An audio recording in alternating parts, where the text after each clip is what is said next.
অসমৰে এখন জিলাৰ আৰক্ষী অধীক্ষককে ধৰি বৰমুৰীয়াৰ চকুত নাই টোপনি সদৰ থানাত এক প্ৰকাৰ বাহৰ পাতিছে আৰক্ষী বিষয়াসকলে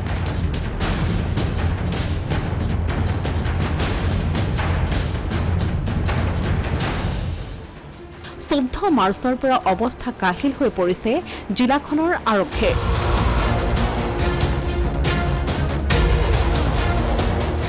পিছে কিয় আৰু কোট এই অৱস্থা হৈছে আৰক্ষী বিষয়াসকলৰ কাৰণ হৈছে থানাখনত ৰুজু হৈছে এটা গোচৰ গোচৰটোৰ নম্বৰ হৈছে 78/25 BNSৰ ধাৰা 140(3)111(2)B ধাৰাত ৰুজু হোৱা এই গোচৰটোৰ মূল অভিযুক্তক বিচাৰি মৰিগাঁৱৰ আৰক্ষীৰ হাহাকাৰ অৱস্থা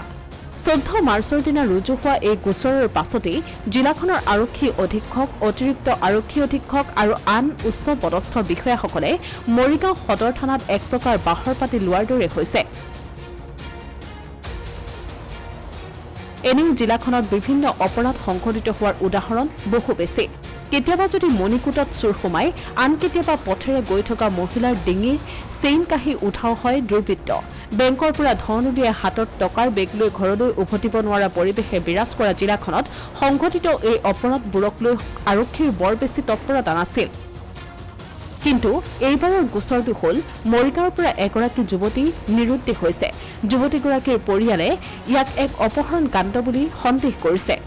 আৰু এই অপহৰণ কাণ্ডৰ মূল নায়ক হিচাপে আৰমান ৰহমান নামৰ এজন যুৱকৰে পৰিয়ালে আঙুলি টোৱাইছে সেয়েহে শুকুৰবাৰৰ পৰা ভাগে ভাগে মৰিগাঁও আৰক্ষীয়ে যুৱতীগৰাকী আৰু যুৱকজনক বিচাৰি অভিযান চলাই ফুৰিছে যিজন যুৱকে যুৱতীগৰাকীক অপহৰণ কৰা বুলি পৰিয়ালে অভিযোগ তুলিছে সেই যুৱকজনৰ ঘৰতো অভিযান চলাইছে আৰক্ষীয়ে ঘটনাৰ বিৱৰণী অনুসৰি মৰিগাঁও সমষ্টিৰ বিধায়ক ৰমাকান্ত দেউৰীৰ নাতিনীক যুৱকজনে অপহৰণ কৰা বুলি সন্দেহ কৰা হৈছে এই ঘটনাৰ সন্দৰ্ভতে যুৱতীগৰাকীৰ পৰিয়ালৰ লোকে ৰুজু কৰিছে এক গোচৰ ইতিমধ্যে উক্ত গোচৰৰ ভিত্তিত অভিযান চলাই আৰক্ষীয়ে এগৰাকী কিশোৰীসহ অন্য 3জনক গ্ৰেপ্তাৰ কৰিছে কেৱল ইমানেই নহয় এই ঘটনাৰ পাছতেই মৰিগাঁও দন্দুৱা হাফিজিয়াৰ মাদ্ৰাজাত ৰাইজে এখন সভা অনুষ্ঠিত কৰি যুৱকজনৰ পৰিয়ালক এঘৰীয়া কৰিছে ৰাতিপুৱা প্ৰায় 10 বজাৰ পৰাই আমাৰ দন্দুৱা হাফিজিয়া কাৰিনা মাদ্ৰাছা প্ৰাংগণত আমাৰ এই স্থানীয় গৰিয়া গাঁওকেইখনৰ আমাৰ গৰিয়া মুছলিম গাঁওকেইখনৰ মুৰব্বীসকল VDP দুইখন গাঁৱৰ দলবাৰী গাঁওবুঢ়া দন্দুৱাৰ গাঁওবুঢ়া আমাৰ ইয়াত উপস্থিত থাকে তাৰোপৰি আমাৰ গৰিয়ামৰীয়া দেশীয় জাতীয় পৰিষদৰ সদস্য আৰু গৰিয়া পৰিষদৰ সম্পাদক সকলো আমি উপস্থিত থাকি আজি আমি এটা সিদ্ধান্তত উপনীত হৈছোঁ আমি অলপতে শুনা পাইছোঁ যে আমাৰ দন্দুৱাৰ অঞ্চলৰ কোনোবা এজন যুৱকে এগৰাকী হিন্দু যুৱতীক পলুৱাই নিছে আমি এই কথাটোত অন্ততঃ অঞ্চলবাসী খুব দুখিত হৈছোঁ আমি এনে কামক সদায় মানে ঘৃণাৰ চকুৰে চাওঁ আৰু এনেকুৱা কাম আমি হোৱাটো আমি নিবিচাৰোঁ সেয়ে আজি আমি যিজন ল'ৰাই এনে কুকৰ্ম কৰিছে আমি সকলো ৰাইজ বহি পেলাই এটা সিদ্ধান্ত লৈছোঁ আমি তেওঁলোকক ৰাইজৰ ফালৰ পৰা সম্পূৰ্ণ বৰ্জন কৰিছোঁ জুয়ে পানীয়ে সম্পূৰ্ণ বৰ্জন আৰু তেওঁলোকৰ মানুহ কোনো মৃত্যু হ'লেও আমাৰ কবৰস্থানত থ'ব নোৱাৰিব এই অঞ্চলৰ কোনো গাঁৱতে থ'ব নোৱাৰিব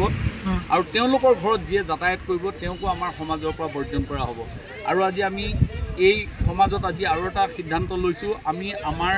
এই মাদ্ৰাছাৰ অধীনত প্ৰায় 26খন গৰিয়া মুছলমান গাঁও আছে এই 26খন গাঁৱলৈ আমি এটা বাৰ্তা প্ৰেৰণ কৰিছোঁ সকলোলৈ যে আজি আমি যিটো সিদ্ধান্ত ইয়াত লৈছোঁ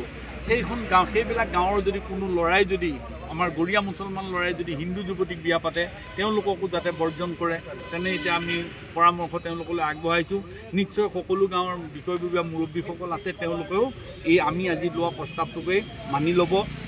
আৰু যাতে আমাৰ উদ্দেশ্য এইটোৱে আমি আগৰ পৰা যেনেধৰণে আমাৰ পৰম্পৰা ৰক্ষা কৰি আহিছোঁ হিন্দু মুছলমানৰ মাজত এই পৰম্পৰাটো যাতে ভৱিষ্যতলৈ থাকে সেই উদ্দেশ্যে আজি আমি ইয়াত গোট খাইছিলোঁ বৰ্তমান লক্ষণীয় হ'ব সমষ্টিটোৰ বিধায়কৰ নিৰুদ্দেশ হোৱা নাতিনীক কিমান দিনত বিচাৰি উলিয়াব আৰক্ষীয়ে অসমীয়া প্ৰতিদিন ডিজিটেল সংবাদ মৰিগাঁও।